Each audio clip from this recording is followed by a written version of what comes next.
40 मिनिटं वेळ देण्यात आलाय आणि जबाबदारी मोठी अशासाठी आहे की भारताच्या संविधानामधले काही पैलू मला उलगडून सांगायचे आहेत.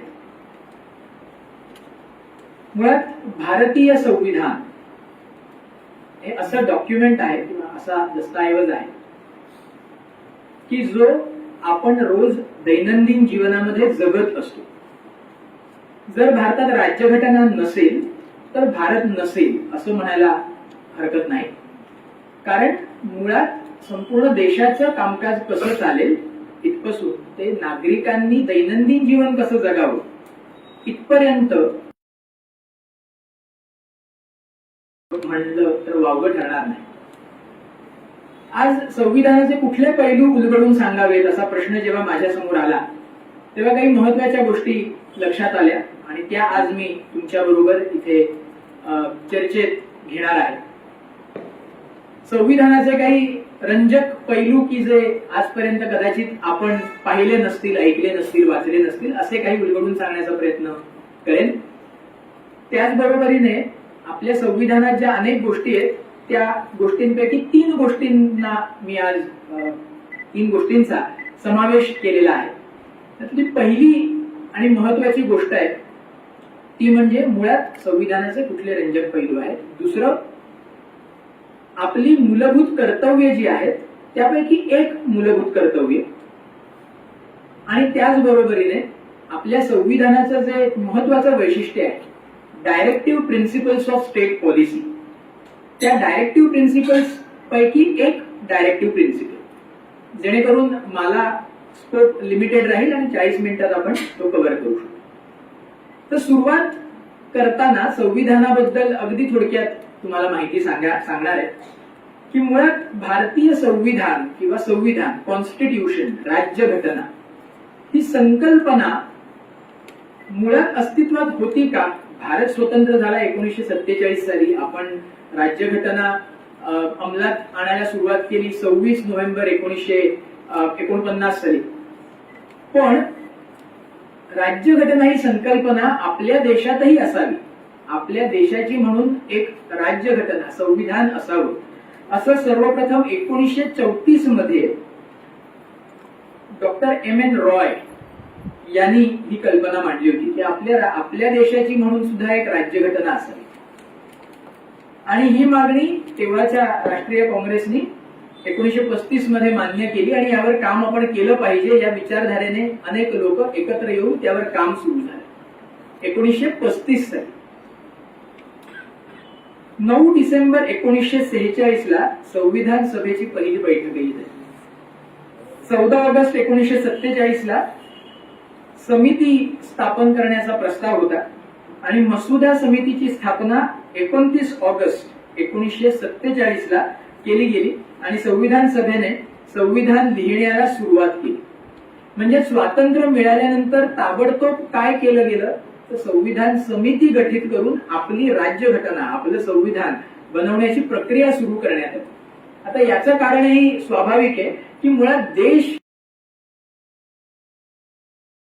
यासाठी जो जे फंडामेंटल डॉक्युमेंट म्हणतो आपण मूलभूत दस्तऐवज आहे तो बनवण्याची प्रक्रिया लगेच सुरू करण्यात आली.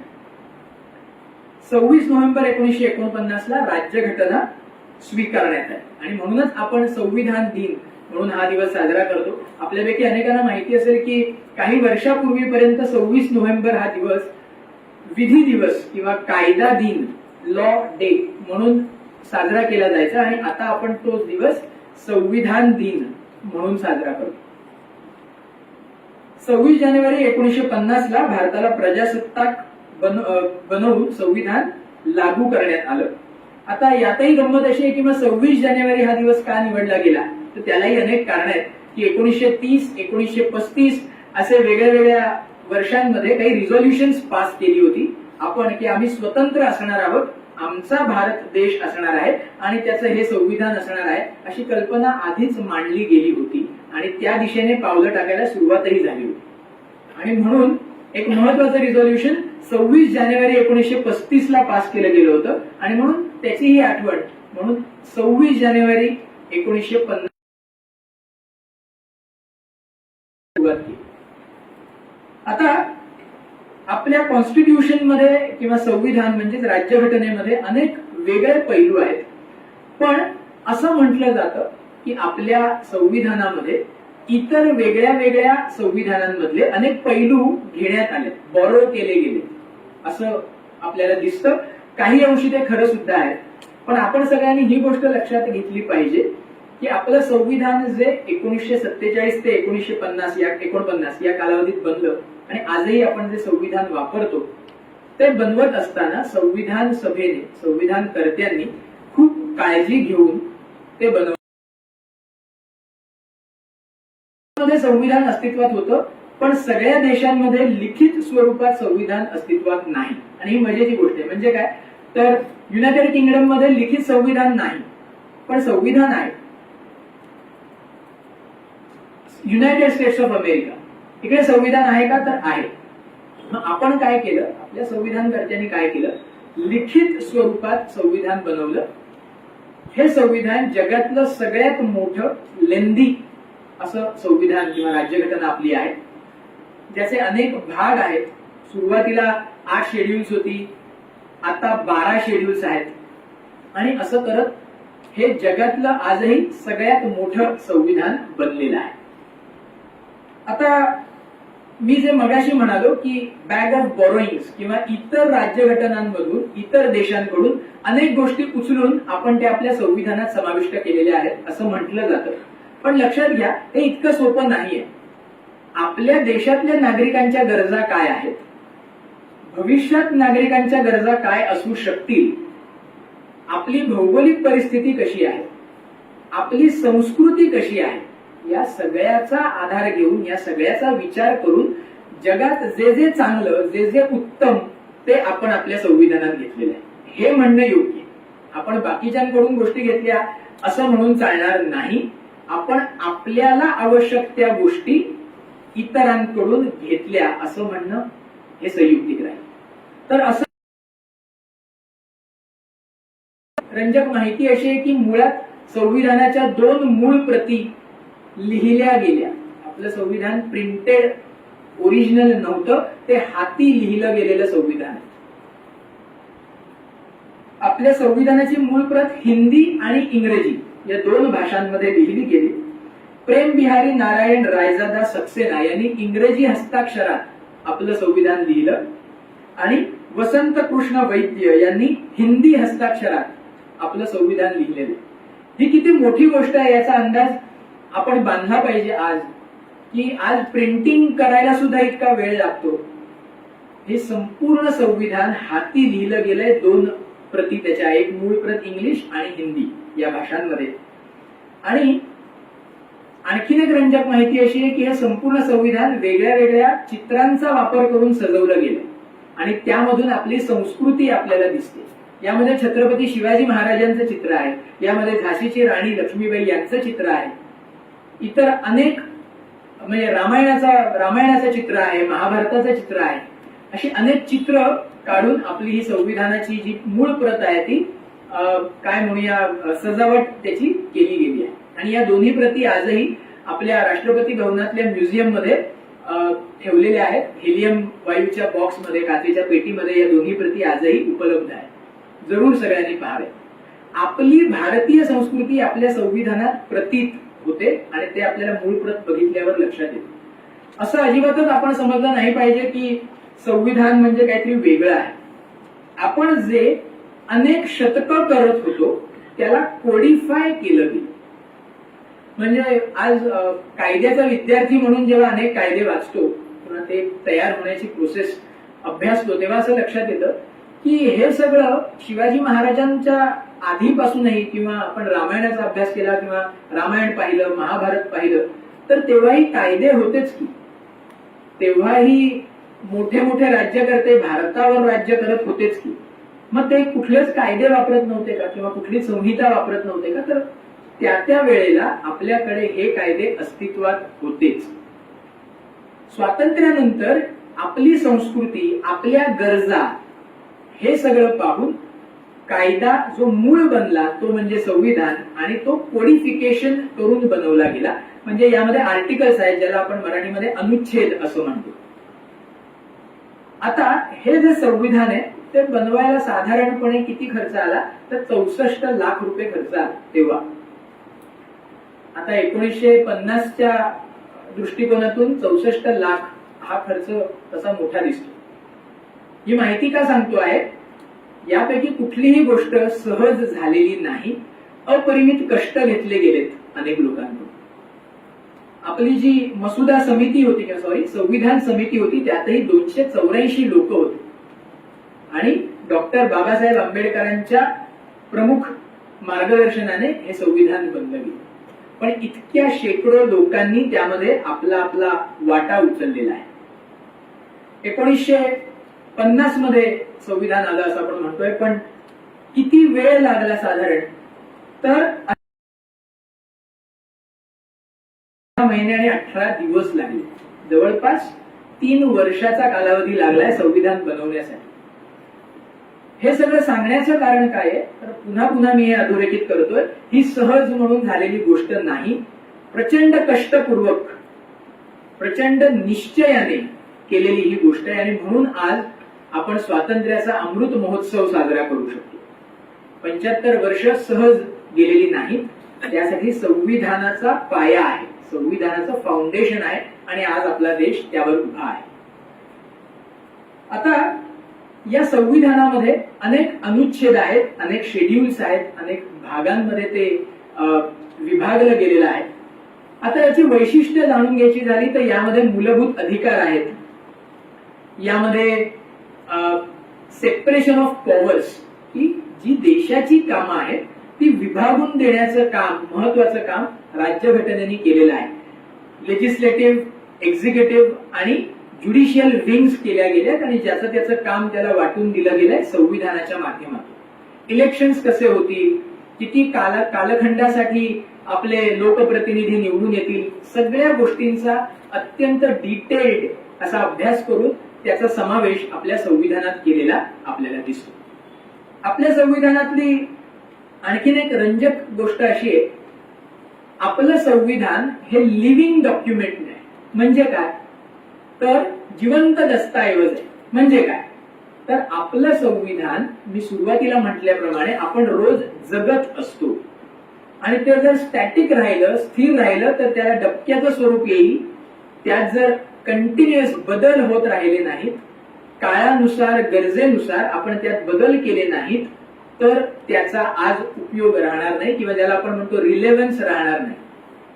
आणि म्हणून आपल्याच संविधानामध्ये अनुच्छेद 368 मध्ये कसली तरतूद देण्यात आली आहे तर आपलं संविधान बदलायचं असेल किंवा संविधानामध्ये म्हणजे घटनेमध्ये काही दुरुस्ती करायची असेल, अमेंडमेंट म्हणतो आपण त्याला, ती करायची असेल तर ती कशी करावी हे सुद्धा आपल्या संविधानातच सांगितलं. आणि हे फार इंटरेस्टिंग. मग आपण विचार करू की जर घटना एवढे प्रयत्न करून बनवली गेली आहे तर त्यात खरंच बदल करण्याची आवश्यकता आहे का. तर इतिहास पाहिला किंवा गेली 75 वर्ष पाहिली तर त्याची प्रचंड गरज होती आणि इथून पुढे पण असणार आहे. हे आपल्या लक्षात येतं की संविधान हे लिव्हिंग डॉक्युमेंट आहे. आपल्या गरजांनुसार आपल्याला हवे तसे बदल देशाच्या विकासासाठी, देशाच्या प्रगतीसाठी करणं अनिवार्य आहे. हे मी कशाच्या बेसिसवर म्हणतोय तर 2023 सप्टेंबर पर्यंत आपल्या राज्यघटनेमध्ये अनुच्छेद 368चा आधार घेऊन 106 वेळा बदल झालेला आहे. गेल्या 75 वर्षात 106 घटना दुरुस्त्या आपण केलेल्या आहेत. मग याचा अर्थ असा आहे का की संविधान धोक्यात आहे? असं अजिबात नाही. मी पुन्हा पुन्हा सांगतो आहे, संविधान हे जिवंत दस्तऐवज आहे आपल्या गरजेनुसार. आणि दुसरं सगळ्यात महत्वाचं काय, भारताच्या विकासासाठी, आपल्या देशाच्या प्रगतीसाठी त्यात बदल होणं आवश्यक असेल तेव्हा ते केले पाहिजे. आणि म्हणून घटनाकर्त्यांनी संविधानातच कसे बदल तुम्ही करू शकाल हे देऊन ठेवले. 3 प्रकारे आपल्या संविधानामध्ये बदल केला जाऊ शकतो. त्यातलं पहिलं सिंपल मेजॉरिटी. म्हणजे मेजॉरिटी ही गोष्ट आपल्याला माहिती की उदाहरणार्थ 100 पैकी 51 पार्लमेंटच्या सदस्यांनी त्या बाजूने मत नोंदवलं की सिंपल मेजॉरिटी झाली. मुळात संविधानात बदल कोण करू शकतं? फक्त आणि फक्त संसद, पार्लमेंट, म्हणजे लोकसभा आणि राज्यसभा. राज्य सरकारांना संविधानामध्ये बदल थेट करण्याची परवानगी संविधानाने दिलेली नाही. ठीक आहे. पार्लमेंट किंवा संसद म्हणजेच केंद्र सरकार यामध्ये बदल करू शकते. त्यासाठी लोकसभेत किंवा राज्यसभेत आधी बिल मांडावं लागतं की आम्हाला घटनेमध्ये असा असा बदल करायचा आहे, आणि मग 3 प्रकारे ही पूर्ण प्रोसेस होऊ शकते. पहिलं काय, सिंपल मेजॉरिटी. दुसरं आहे स्पेशल मेजॉरिटी, म्हणजे 2/3 ऑफ द मेंबर्स. लोकसभेतले 2/3 मेंबर्सनी त्याला दिलं पाहिजे. 1/2 पेक्षा जास्ती नाही, निम्म्यापेक्षा जास्तीने दिलं. म्हणजे उदाहरणार्थ 100 पैकी 51 लोकांनी म्हटलं की आम्हाला ही घटना दुरुस्ती हवी आहे आणि ती पारित झाली, असं होणार नाही. 100चे 2/3 पाहिजे, लोकसभेतही राज्यसभेतही. आणि त्यानंतर अर्थात तो प्रस्ताव जाणार आहे आपल्या राष्ट्रपतींकडे. आणि तिसऱ्या प्रकारची मेजॉरिटी किंवा तिसऱ्या प्रकारची प्रोसेस अशी आहे की स्पेशल मेजॉरिटीने लोकसभेत राज्यसभेत प्रस्ताव मंजूर झाला पाहिजे की आम्हाला या प्रकारे आपल्या घटनेमध्ये बदल करणं अपेक्षित आहे. पेक्षा जास्ती राज्य सरकारांनी पण त्याला मंजुरी दिली पाहिजे, ज्याला आपण रॅटिफिकेशन ऑफ स्टेट्स असं म्हणतो. त्यामुळे घटनाकर्त्यांनी फार विचारपूर्वक या तरतुदी केल्या आहेत. मग आपण सहज म्हणून मनात हा विचार येऊ शकतो की उदाहरणार्थ आता एखाद्या गव्हर्नमेंटला लोकसभेत आणि राज्यसभेत क्लिअर मेजॉरिटी असेल, मग त्यांनी स्पेशल मेजॉरिटीने घटनेत बदल करण्याचं ठरवलं आणि इलेक्शन्स होणारच नाहीत असा एखादा बदल जर राज्यघटनेत करायचं ठरवलं तर काय होईल? म्हणजे राज्यघटनेत दिलंय ना 368 नुसार बदल होऊ शकतो. मग एखादा गव्हर्नमेंट उठलं आणि त्यांनी ठरवलं की लोकसभेत मेजॉरिटी आहे, राज्यसभेत मेजॉरिटी आहे आणि निम्म्यापेक्षा जास्ती राज्यांमध्ये आपलंच सरकार आहे, मग आपण असा बदल करू की इथून पुढे एबीसी ही व्यक्ती कायमच पंतप्रधान राहील. घटनेत दिलंय की 5 वर्षाचाच कार्यकाळ असेल, मग आपण तो बदल करूया घटनेत. हे असं काहीही करता येत नाही. त्यामुळे संविधान कधीच धोक्यात नसतं.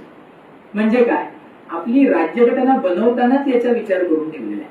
आणि आज आपल्या संविधानाचे रक्षक म्हणून ज्युडिशियरी, खास करून सुप्रीम कोर्ट आणि प्रत्येक राज्यामध्ये असलेला हायकोर्ट यांना गार्डियन्स ऑफ द कॉन्स्टिट्यूशन असं नेमण्यात आलेलं आहे. कुठलाही बदल आम्ही करू असं सरकार किंवा संसद म्हणू शकत नाही. त्यासाठी अनेक केसेस सुप्रीम कोर्ट आणि हायकोर्टमध्ये रेफर केल्या गेल्या. गोलकनाथ केस असेल किंवा A.K. गोपालन केस असेल किंवा सज्जन सिंग केस असेल आणि आपल्या दृष्टीने महत्वाची केशवानंद भारती ही केस असेल. आणि त्यामधून एक इव्हॉल्व्ह झालेली डॉक्ट्रिन आहे ती अशी, बेसिक स्ट्रक्चर, मूळ गाभा जो आहे आपल्या संविधानाचा तो कुणालाही कधीही बदलता येणार नाही. आणि त्याच्या पुढची गंमत अशी आहे की मूळ गाभा म्हणजे काय हे कोर्टाने इन्क्लुझिव्हली सांगितलेलं नाही. म्हणजे काय, त्यांनी 13-14 गोष्टी दिल्यात की या गोष्टी तुम्हाला बदलता येणार नाही. म्हणजे आपल्याकडे संघराज्य पद्धत आहे, फेडरलिझम आहे की राज्य सरकारालाही महत्व आहे आणि केंद्र सरकारलाही महत्व आहे. कामं वाटून दिलेत की राज्य सरकारने काय कामं करायची, केंद्र सरकारने काय कामं करायची. यामध्ये थेट बदल करता येणार नाही. सेक्युलरिझम असेल किंवा डेमोक्रॅटिक नेचर असेल, आपण लोकशाही राज्य आहोत, त्यामध्ये बदल करता येणार नाही. आपण कायमस्वरूपी लोकशाही राज्य म्हणूनच अस्तित्वात राहू. अशी एक 13 ते 17 गोष्टी सांगितल्या सुप्रीम कोर्टाने की हे बेसिक स्ट्रक्चर आहे, हा मूळ गाभा आहे आपल्या संविधानाचा आणि कुठल्याच गव्हर्नमेंटला त्यामध्ये बदल करता येणार नाही.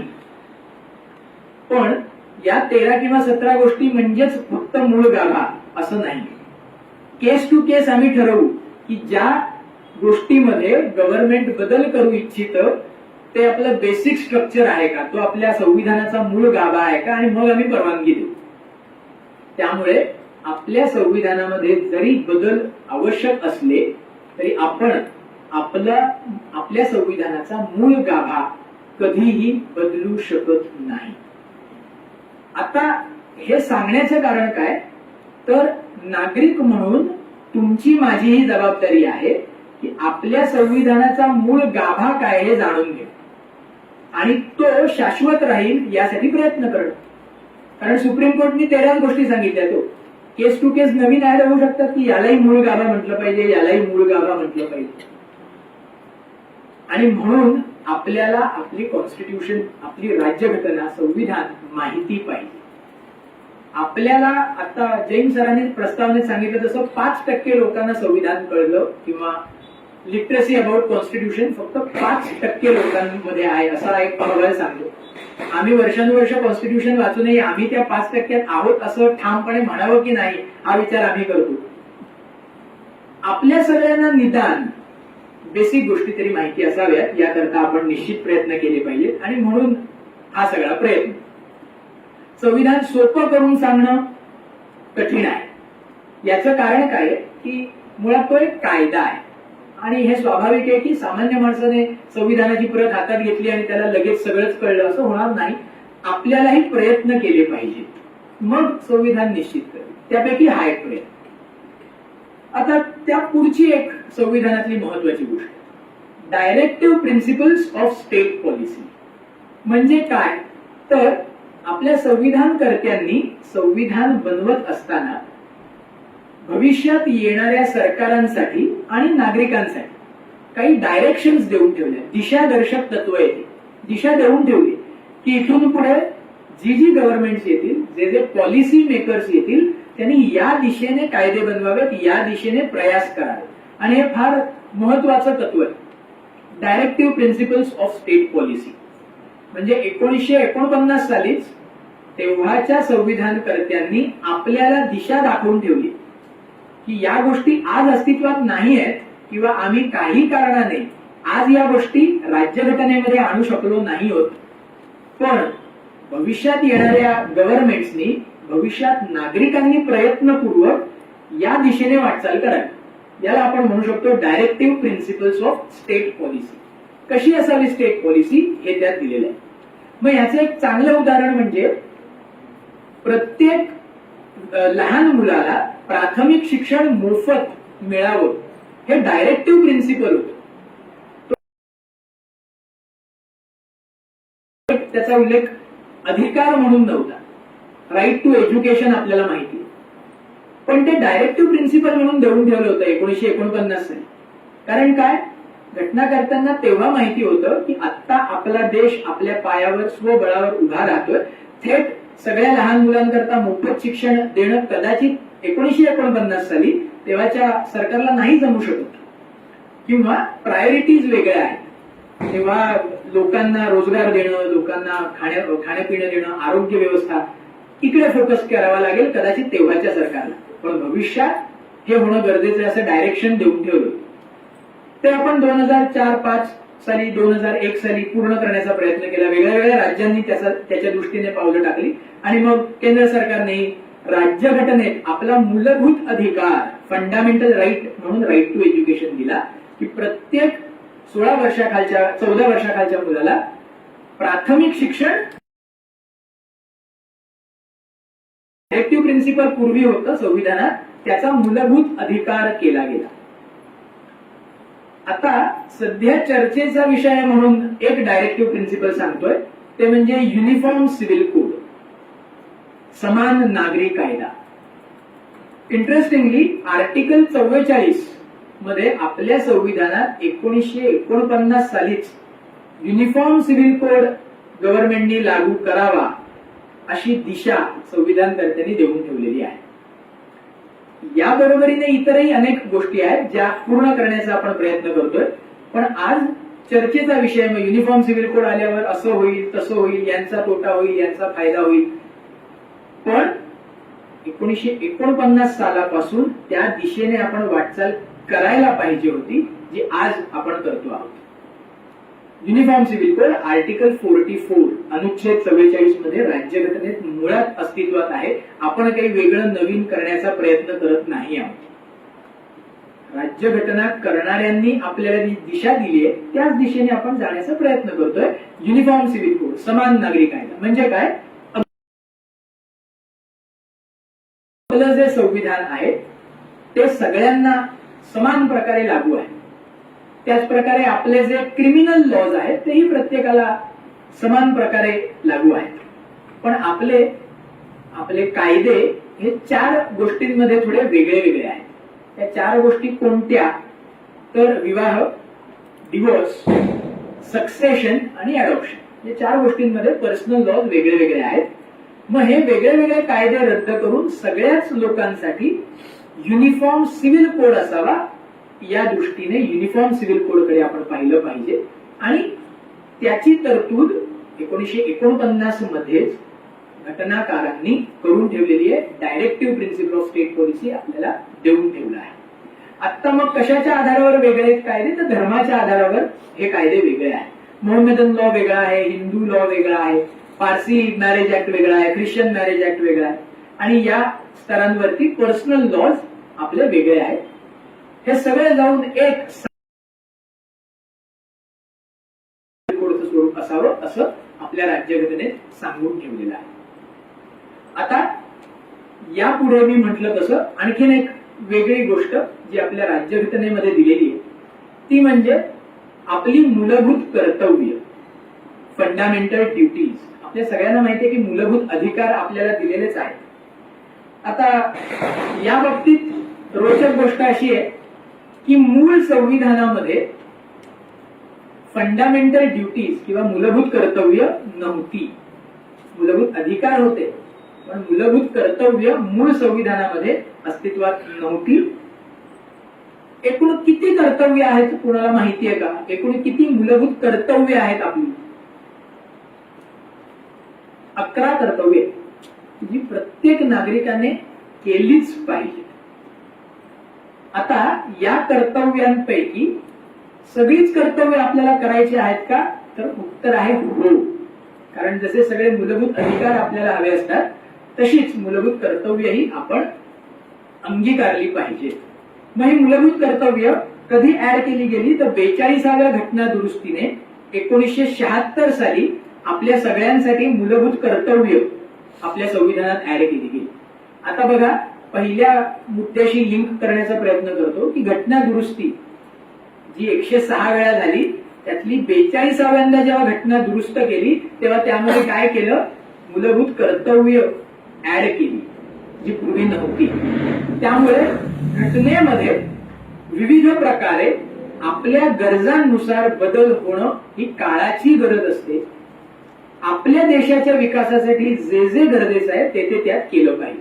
अगदी दुसरं साधारण उदाहरण देता येईल की जीएसटी कायदा आपल्याकडे आणला गेला पण टॅक्स स्ट्रक्चरचे बेसिक्स कसे असावेत, राज्य आणि केंद्र यांनी कसा कसा वाटा घ्यावा मिळालेल्या टॅक्सचा हेही राज्यघटनेत सांगितलेलं होतं. त्यामुळे जीएसटीची अंमलबजावणी करताना आपल्याला राज्यघटनेमध्ये पण घटना दुरुस्ती करावी लागली ना. असं करत करतच आपल्याला पुढे जायचं आहे. त्यामुळे संविधान हे आपलं आपल्यासाठी आपण केलेलं असणं अपेक्षित आहे.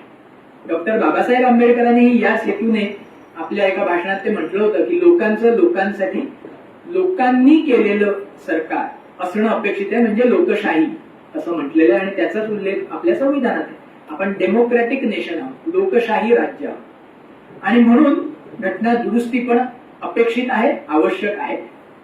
ॲब्रोगेशन ऑफ आर्टिकल 370 अनुच्छेद 370 हे पण खूप नावाजलं गेलं किंवा त्यावर भरपूर चर्चा झाली. स्पेशल मेजॉरिटीने पास करण्याजोगी प्रोव्हिजन होती पण ती करायला 70 वर्ष लागली. घटना दुरुस्तीच केली गेली पण त्याकरता 70 पेक्षा जास्ती वर्ष लागली. याचं कारण काय? तर जेव्हा नागरिक म्हणून आपण सजग असू आणि आपण एखादी गोष्ट निश्चयाने ठरवू तेव्हाच ती होऊ शकते. सहज म्हणून संविधानात बदल असं काही कधी होत नसतं किंवा मला वाटलं म्हणून, एखाद्या राज्यकर्त्याला वाटलं म्हणून संविधान बदललं असं कधीही कुठल्याही बाबतीत करता येत नाही. तसं होणार नाही. अर्थात तसं होऊ न देण्याची जबाबदारी जागरूक नागरिक म्हणून आपली. कारण कोर्ट किंवा ज्युडिशियरी, सुप्रीम कोर्ट सुद्धा नागरिकांच्या हितासाठी म्हणून काम करत असतं. आता याच अनुषंगाने पुन्हा एकदा आपल्या मूलभूत कर्तव्यांकडे आणि माझं आजचं भाषण मी संपवणार आहे. अनेक मूलभूत कर्तव्यांपैकी एक मूलभूत कर्तव्य आपलं काय आहे? To strive towards excellence in all spheres of individual and collective activity so that the nation constantly rises to higher levels of endeavours and achievements. म्हणजे काय? माझी मूलभूत कर्तव्य आहेत. मी महाविद्यालयातही जेव्हा कॉन्स्टिट्यूशनचं लेक्चर असतं तेव्हा हे आवर्जून सांगतो, हे मूलभूत कर्तव्य, कारण त्याबद्दल आपल्याला माहिती नाहीये. आपण काय करू शकतो याची जाणीव, हनुमंतासारखं आपल्या ताकदीची जाणीव आपल्याला अनेकदा नसते, कोणीतरी करून द्यावी लागते. आपण काय करू शकतो, आपल्यापैकी किती जण आज AK-47 घेऊन सीमेवर उभे राहू शकतात? नाही ना, आपल्यापैकी प्रत्येकाने नाही ना घेतलेलं प्रशिक्षण त्याचं, नाहीतर बाहेर नुकसान करून येऊ. किंवा आपण काय कार्य करू शकतो, दरवेळेला मिलिटरीमध्येच गेलं पाहिजे का, दरवेळेला राजकारणातच गेलं पाहिजे का? तर असं अजिबात नाही. हे मूलभूत कर्तव्य आपल्याला काय सांगतं? सामान्य नागरिक, विद्यार्थी, कोणीही असू दे, त्याच्यासाठी बेस्ट मूलभूत कर्तव्य ते काय? आपण इंडिव्हिज्युअल किंवा कलेक्टिव्हली जी ऍक्टिव्हिटी करतो, स्वतःचं म्हणून किंवा एकत्रितपणे आपल्याला जे काम करायचं आहे ते विथ एक्सलन्स करावं, ते उत्तमात उत्तम होईल असं बघावं. म्हणजे काय होईल? प्रत्येकाने उत्तम काम केलं की देश उत्तम काम करेल.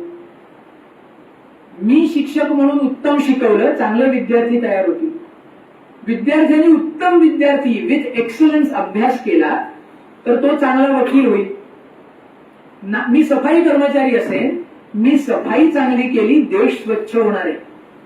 मी मला दिलेलं काम विथ एक्सलन्स केलं की मी राज्यघटनेमध्ये दिलेलं मूलभूत कर्तव्य पूर्ण करत असतो. अनेक मूलभूत कर्तव्य, मी एकच घेतोय, वेळ कमी आहे म्हणून. तेव्हा आपण सगळ्यांनी हे लक्षात ठेवलं पाहिजे, आपली राज्यघटना ही सर्वोत्तम राज्यघटना आहेच. पण बाबासाहेब आंबेडकरांनी एक वाक्य त्यांच्या एका भाषणात लिहिलं होतं, ते कोट करतो, म्हणजे तुमच्या लक्षात येईल. राज्यघटना कितीही चांगली असली तरी त्याची अंमलबजावणी करणारे चांगले नसतील तर संविधान वाईटच काम करत. पण राज्यघटना कितीही वाईट असली तरी त्याची अंमलबजावणी करणारे चांगले असतील तर ते संविधान चांगले असल्याचं सिद्ध होतं.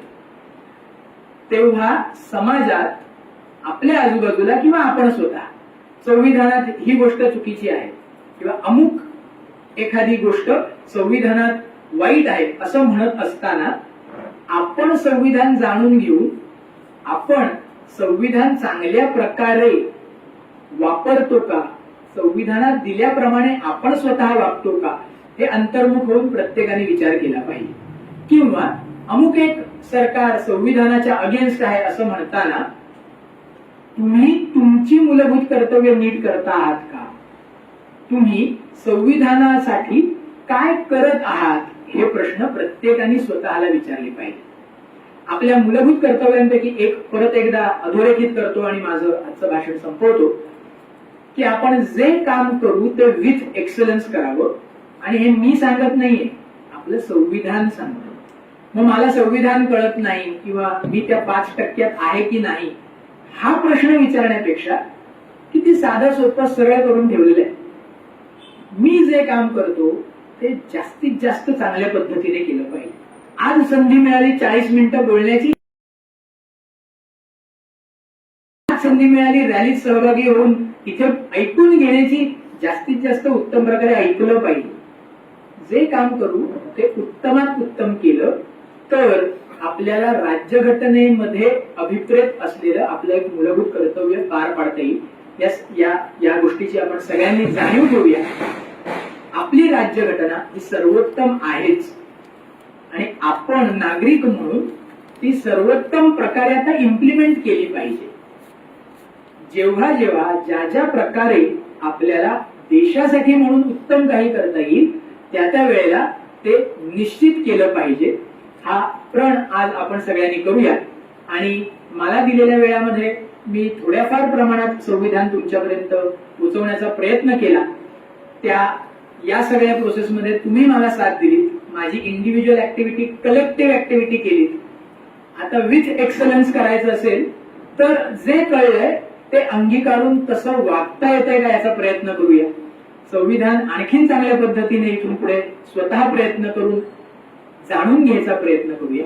आणि आपल्या संविधानात दिलेली सगळी मूलभूत कर्तव्य आणि खरं तर सगळंच मूलभूत संविधान किंवा मूलभूत अधिकार असतील किंवा पूर्ण संविधान असेल हे जास्तीत जास्त चांगल्या प्रकारे अंमलात आणण्याचा प्रयत्न आपण सगळ्यांनी करूया आणि आपण सगळे असा प्रयत्न निश्चित करू, विथ एक्सलन्स करू अशी अपेक्षा व्यक्त करतो आणि माझे 2 शब्द संपवतो.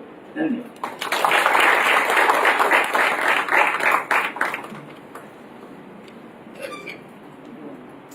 धन्यवाद डॉक्टर बर्वे. आपल्या आजच्या वक्त्याने आपल्या उद्बोधनातून संविधानातील वैशिष्ट्यपूर्ण आणि काहीशी अप्रकाशित माहिती आपल्या समोर विचारार्थ ठेवलेली आहे. आपण ती समजून घेण्याचा प्रयत्न नक्कीच कराल जसं आपल्या वक्त्यांनी अपेक्षा ठेवली आहे. आणि इथून पुढे आपण प्रत्येक जण संविधान कार्यकर्ता म्हणून हा विचार आपल्या सभोवतालच्या सर्व समाजात पोहोचवण्यासाठी प्रयत्नरत राहू. आज योगायोग असा आहे की आज त्रिपुरी पौर्णिमा पण आहे. सर्वत्र त्रिपूर वाजवून आपण